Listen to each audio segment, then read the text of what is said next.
Le train briviste corrézien, c'est un club de modélisme ferroviaire basé à Mallemort, juste à côté de Brive, dans le département de la Corrèze et la région Nouvelle-Aquitaine. Il compte à ce jour une trentaine de membres qui s'affairent autour de plusieurs réseaux, certains d'inspiration libre, d'autres évoquant des sites ferroviaires situés à proximité. Le club organise également 2 bourses d'échange par an.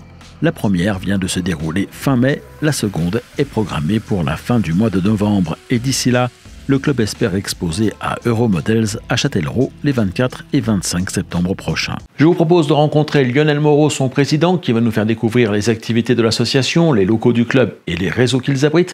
Bonjour et bienvenue dans Aiguillage Modélisme.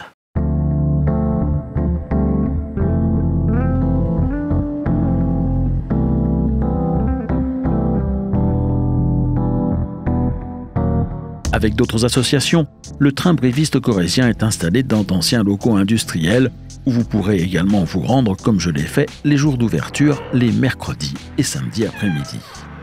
Eh bien bonjour Lionel. Bienvenue. Merci. Dans les locaux du train briviste. Bien, alors effectivement, dès qu'on est à peine rentré dans vos locaux, qu'on est déjà entouré de réseaux. Hein. Alors on en a même un peu trop, il faudrait un tout petit peu plus de place, mais enfin on se débrouille avec ce qu'on a, c'est déjà très bien, on ne va pas se plaindre. Alors, pour démarrer, on va se transporter un petit peu dans le Lot, puisque c'est une évocation du petit chemin de fer qui était, entre Martel et Souillac.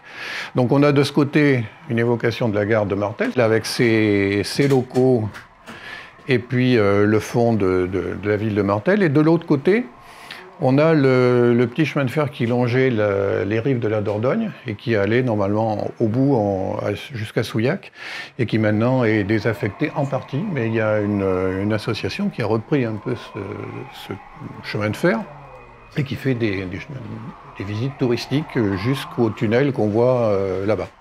C'est un réseau qui est soit analogique, soit digital. Donc on peut le faire fonctionner avec des engins un peu modernes. Et ça nous permet, lorsqu'on est en démonstration, de faire jouer les enfants, puisqu'on a prévu de les faire monter sur le petit banc pour qu'ils soient à la hauteur et ils se mettent à conduire les locomotives, ce qui est en général est assez plaisant pour eux. Quand on continue, donc il y a un tunnel et puis on redescend le long de la vallée qui surplombe normalement la Dordogne.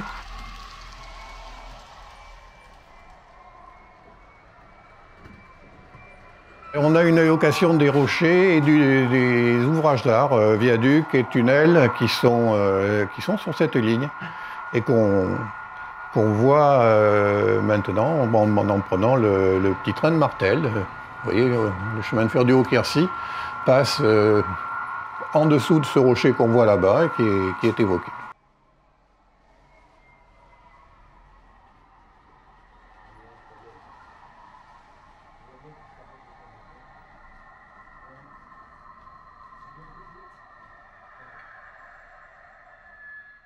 Ça, c'est un réseau qui s'en va dans des expositions où il y a des petits locaux. Par contre, on a un réseau plus important qui fait jusqu'à 14 mètres de long et qui, lui, se sépare en morceaux et qui va dans des expositions beaucoup plus importantes. La dernière qu'on a fait, c'était à Clermont-Ferrand. C'est un réseau qu'on est en train de reprendre parce qu'il y avait pas mal de choses à améliorer. Donc là, on a rebranché l'électricité dans les maisons, en faisant pas mal d'améliorations. On a des petits véhicules un peu spéciaux, véhicules d'incendie, qui fonctionnent bien. Il y a un incendie qui peut se déclarer dans la maison. Et on a bien sûr la sonorisation qui fonctionne. On est en pleine intervention des sapeurs-pompiers du secteur avec les véhicules qui appartenaient au centre de secours de Brive, l'échelle et puis le fourgon Pompton, qui sont des fabrications personnelles puisqu'on n'en trouve pas en temps normal. Donc là, on continue un peu et puis on voit cette ligne qui passe pas très loin d'ici vers Mallemort et qui s'en va après à la gare d'Aubazine. Cette gare d'Aubazine, là, elle est bordée par la nationale 89 qui passe là. On avait une usine, une cartonnerie qui existe encore, mais dont les bâtiments ont été un petit peu modifiés. Et puis surtout cette gare qui a été bien reproduite, mais qui malheureusement maintenant n'existe plus, et puisqu'elle a été démontée, remplacée par un abri de quai en verre. Il ne reste plus que la halle marchandise. Ensuite, quand on va plus loin, on s'aperçoit qu'il y a eu un véritable glissement de terrain, puisqu'on a un château fort qui existe, mais en Haute-Corrèze. Donc on l'a rétréci, il est au 120e à peu près au lieu du 87e, ce qui nous permet d'avoir des dimensions et un poids relativement abordable, puisque c'est un engin qui a été fait entièrement en plâtre sculpté, gravé, c'est quand même relativement lourd. Alors ici on a la fin, et puis on a un petit jeu de piste qui nous permet, quand vous avez les enfants, de les faire jouer un petit peu. On va essayer d'améliorer le système. En particulier, ce qui fait toujours sourire un peu les gens, c'est la recherche d'un poil de moustache de chat que vous finissez par trouver quand même en forme de canne à pêche ici.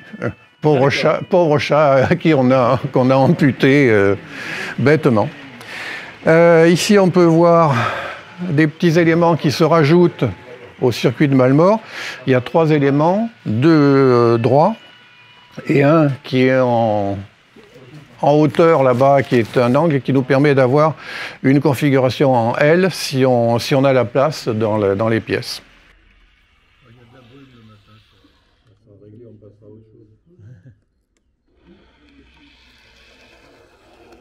Ensuite, on a notre grand réseau, qui est un réseau assez ancien, mais qui a été profondément modifié. Là, toute cette partie, au point de vue décor, a été refaite à peu près jusque-là. On est en train de refaire la partie gare, dépôt de matériel, la gare avec des nouveaux bâtiments. Et puis, on est en train de refaire la dernière partie là-bas, où on va avoir une rotonde, pour stocker également des locomotives et puis permettre de les avoir dans différents sens.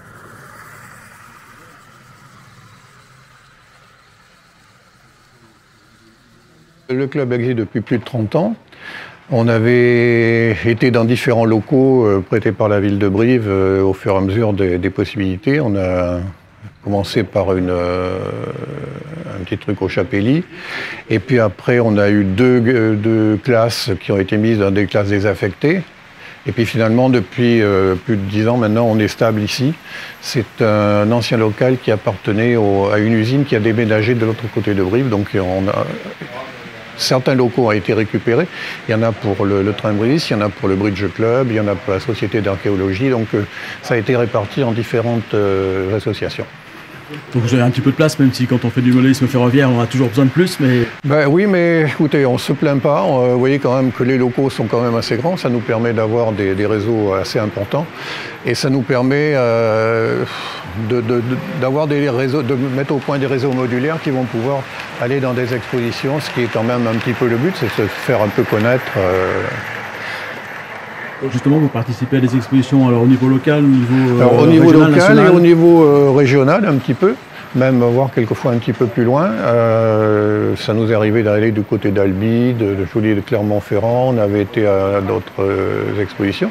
C'est en fonction souvent des demandes ou des gens qui viennent voir les réseaux ou qui viennent à notre bourse, parce qu'il c'est une bourse qui commence à prendre de l'expansion. Et il y a pas mal de gens qui viennent du coin, donc ça permet de faire des connaissances et souvent on est demandé pour ces trucs-là. Votre bourse, vous la faites à quel moment dans l'année? Alors on l'a fait, normalement on avait jusqu'à présent une bourse dans l'année, à peu près au mois de mai. Et puis je pense que de l'an dernier, la dernière bourse qu'on a fait c'était au mois de novembre et on va en faire une là vers le fin mai. Et on va en refaire une autre, on va essayer de passer à 2 bourses par an. On en fera une autre vers le... Alors ce n'est pas fixé, c'est fin novembre, début décembre. C'est un des 2 week-ends parce qu'il y a des problèmes de disponibilité de pièces, etc. Donc on l'a fait sous la halle Brassens, qui est le marché de Brive-la-Gaillarde, puisqu'on n'a pas été très méchant avec Brassens, même s'il avait un peu brocardé le marché, on lui a donné le nom de marché Brassens quand même. Combien de membres au club? Alors, avant le Covid, on en avait une quarantaine. Maintenant, on en a perdu un petit peu. On en a une trentaine. Quelques nouveaux, par contre, qui nous ont fait plaisir parce que ça nous a permis de rajeunir un petit peu notre effectif. On a même un jeune de 15 ans qui est rentré il y a un peu plus d'un an et qui est un passionné de train. Donc, il vient le samedi essentiellement, puisqu'en semaine, il travaille. Ouais, il faut bien un peu. Et puis, on a quelques nouveaux entrants qui sont vraiment très très partants pour faire quelque chose et ça nous fait bien plaisir parce que évidemment comme vous pouvez le voir l'âge arrive quand même, on est souvent assez âgé et le fait d'avoir des jeunes maintenant c'est quand même très intéressant parce que ça nous permet d'espérer quand même une relève intéressante.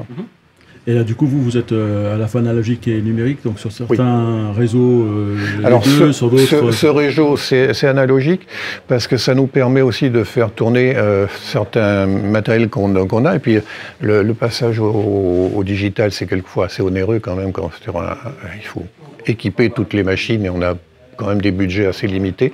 Et puis surtout, on a pas mal d'adhérents qui ont du matériel qui est encore analogique et ça nous permet de leur permettre de faire tourner ces matériels sans problème, de les essayer, de les régler s'il y a un petit souci mécanique dessus.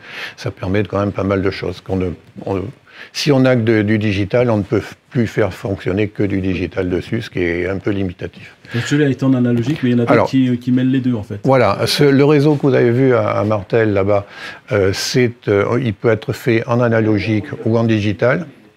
Ce qui permet, quand on a des démonstrations, de faire tourner un peu. Puis s'il y a des gens qui amènent un engin moteur en disant je voudrais l'essayer ou j'ai un petit problème avec, ça nous permet de l'essayer sans problème.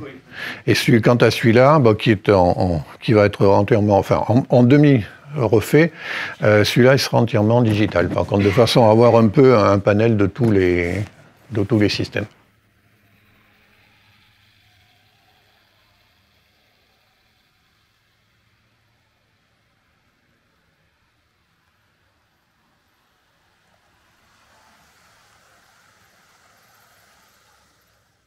Alors, on n'a pas encore parlé de celui-là, oui, c'est un réseau qui est en pleine reconstruction, visiblement. Oui, c'est en reconstruction. On va garder cette partie que vous pourrez voir en passant de l'autre côté, parce qu'elle a à la fois du métrique et de la voie normale. Et puis on va changer un peu, parce qu'on s'est aperçu quand même que dans certaines parties du réseau, les courbes sont trop importantes, ce qui n'est pas très joli esthétiquement, parce qu'on a des ballons qui se cassent vraiment très facilement. Et puis si vous mettez un convoi un peu lourd, le fait d'avoir des courbes trop fortes, ça fait dérailler, c'est pas l'idéal. Donc on va refaire. On va garder quand même une voie intérieure pour faire du stockage.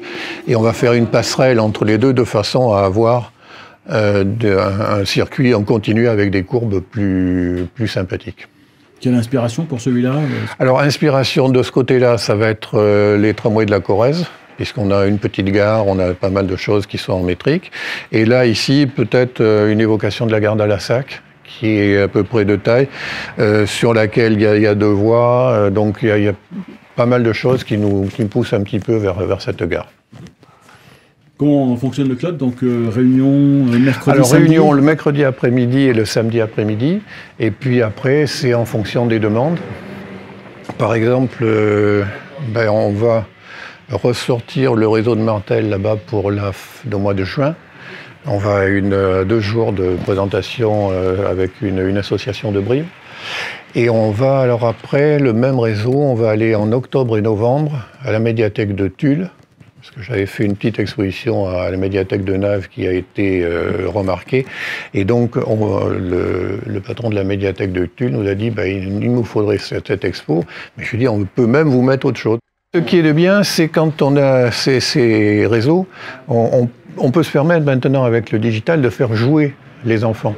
Et ça, quand ils prennent en main un engin et puis ils voient qu'on peut faire allumer les phares, mettre un coup de klaxon, entendre les moteurs et tout ça, c'est quand même un côté ludique qui est quand même très important et très apprécié. Et vraiment, les gens apprécient beaucoup ce genre de choses. Et pour vous donner une idée, aux dernières journées du patrimoine, on devait normalement, le dimanche, ça s'est étendu du samedi au dimanche, et on devait normalement finir à 17h. Et à 6h30, on avait toujours des gosses qui venaient pour jouer au train, pour prendre le truc, en se bousculant entre les copains, entre les frères et les sœurs.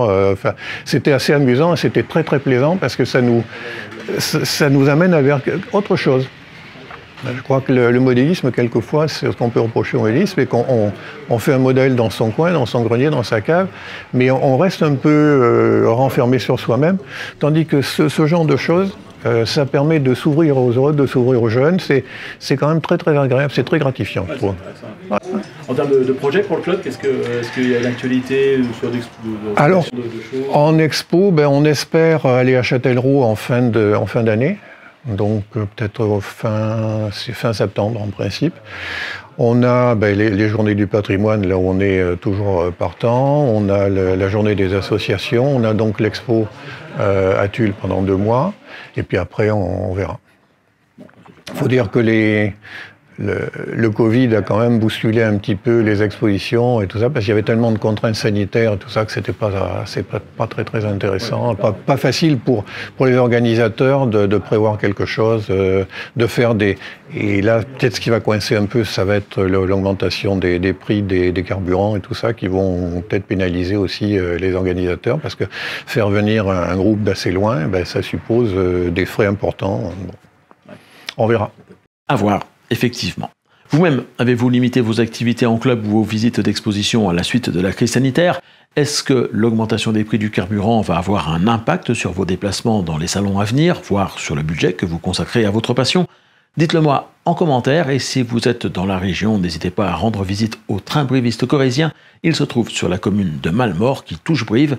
Les jours d'ouverture sont le mercredi et le samedi après-midi de 14h à 17h. Vous retrouverez toutes les informations utiles sur le site ltbc.fr. Quant à moi, je vous retrouve ici même la semaine prochaine, mais dès jeudi sur la chaîne Aiguillage pour partager avec vous mes plus récentes découvertes ferroviaires.